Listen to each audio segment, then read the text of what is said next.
Hi there. This is Chad Hall from Grace Baptist Church in Harlan, Iowa, and thank you for joining me for Made for More. I told you last time that I would talk about my use of the Hebrews Journal.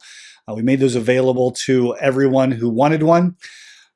We were able to get them at a great price, so we did that. Basically, the journal is simply a page of text on one side and then a blank page on the other. And I'm going to stop showing you my pages that way. I'm going to actually cut in my editing. But what I want to talk today about is how I'm using it. And that doesn't necessarily mean that that's how you should use it or will use it, but just to give you some ideas. Reading through the Bible is a very noble task, and it's something that we ought to do. But how do you do it? And so personally, I have a journaling Bible. Rather than just being one book in a small format like this, it's the entire book. But instead of having a complete blank page, it just has little margins. And I use that for devotions. So as I read my passage of Scripture each morning, I will highlight some things. I don't use a highlighter generally. I use colored pens. But I will mark up the text, things that stuck out to me, things that surprised me, things that were really encouraging. I will add some notes to the side, just some thoughts that I've had.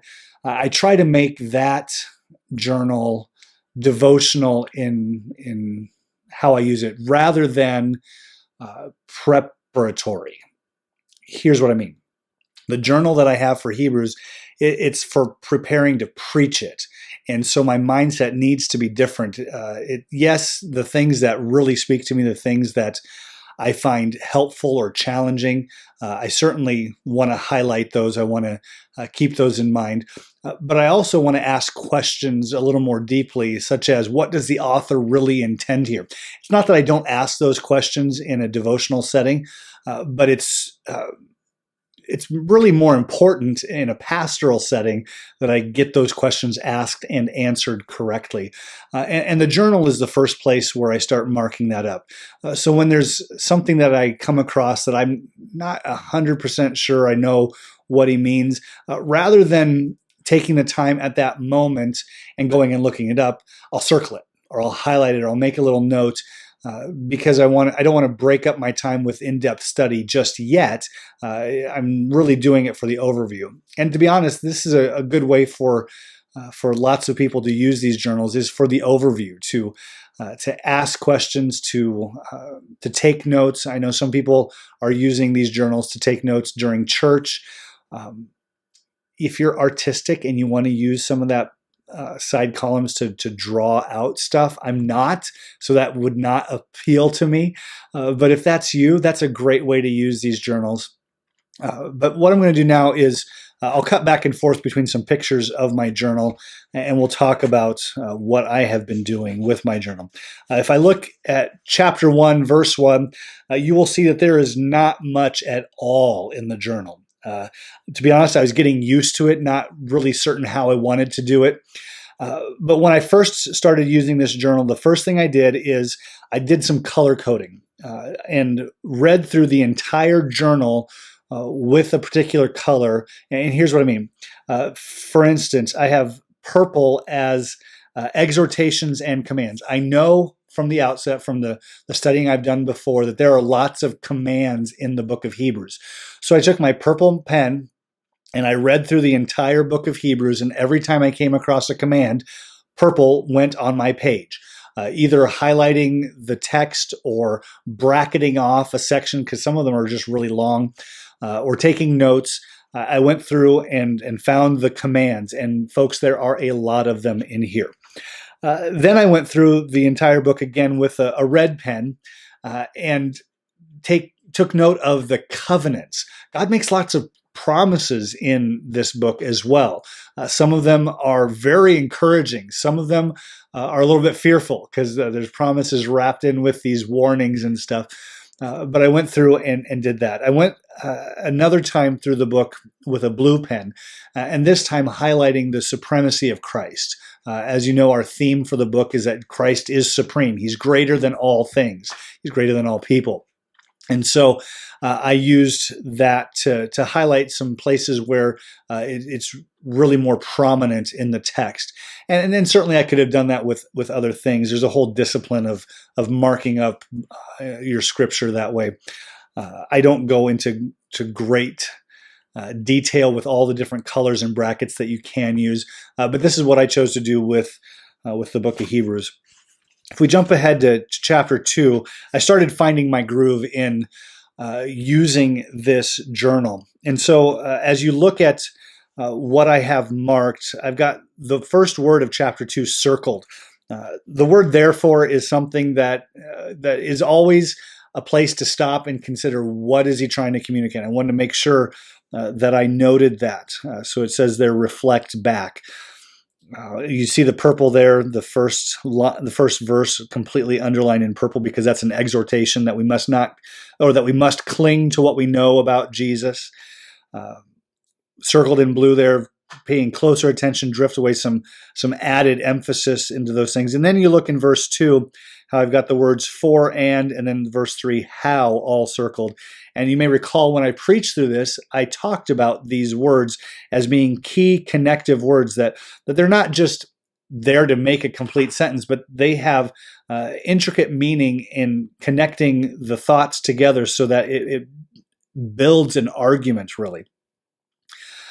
You look farther down on the page in verses 7, 8, and 9, I've got some arrows, well, they're not really arrows, but little arcs drawn. In verse 7, it says that you made him a little while. And then in verse 9, that phrase, little while, is repeated. So as I was reading, I saw that, when things are repeated, they're repeated for a reason. So I wanted to make sure I noted that. Bracketed off verses 6, 7, and 8, probably because it was... Actually, I don't know why I bracketed off. See, that's why I need to take notes on the other page. Sometimes I do a better job of it than I did right here. Anyway, look ahead a little bit further to chapter 3. Chapter 3, the first 6 verses were just fascinating to me. I remember sitting here on a Monday morning, skimming through the passage, reading through it, and recognizing immediately that we had a chiastic structure going on here.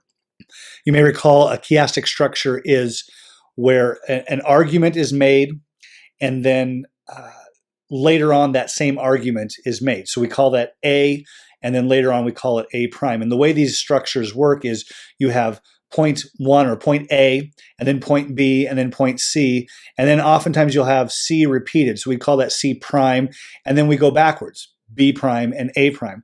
Well, here I found A, B, C, D, E, then E prime, D prime, C prime, B prime, and A prime. And I don't always see these in Scripture. I know they're all over the place. That's just how the biblical writers made their arguments.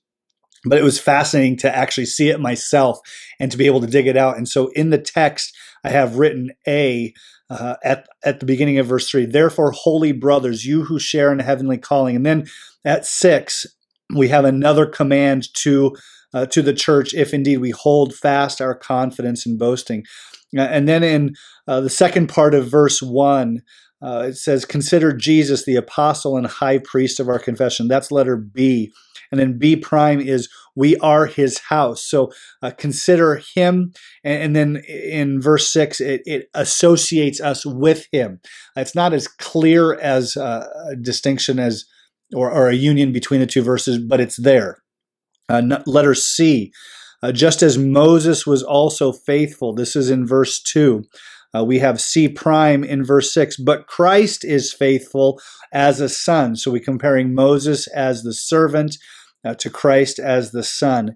And then in D is about Moses again. In verse 3, we see Moses. In verse 5, we see Moses. So that's D prime. And then E and E prime are both found in the second half of verse 3 and the first part of verse 4. Let me read that for you. Second part of verse 3. As much more glory as the builder of the house has more honor than the house itself. For every house is built by someone, but the builder of all things is God. Oftentimes in these chiastic structures, the middle point, which is really where there's the point of honor, the point of emphasis is God. And we find it here that God is the builder of the house. He has more glory than the house that he is building.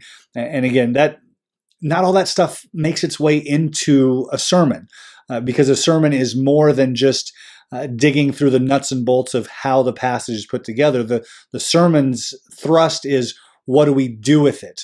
What's it mean to us? But that's just one of the ways that I have been using this journal, is when I see things like that to put some pen to it, pencil and paper, if you will. In here also, on some of the pages, the notes that I make actually become the outline on the previous page. Jesus destroys death. He frees the slaves. He helps God's people. He propitiates our sin, and he relates and helps to us. I'm pretty sure that was almost word for word what ended up being my outline for that passage. Anyway, there's lots of things that you can do while you're taking notes. Sometimes the things that I put in here are less about the sermon and more about how God's just been working in my life in this passage as I'm studying it this day. So when I come back to it and study it again some other day, I might notice, oh yeah, I remember that day. That was a day where I really needed to be slapped around by the Bible, or I really needed to be encouraged by the Bible. And let's be honest, some days it's both of those things. And to be a reminder. Well, this is how I'm using my journal. Write back. Send me an email, put a comment in the YouTube. How are you using your journal? I look forward to seeing you again.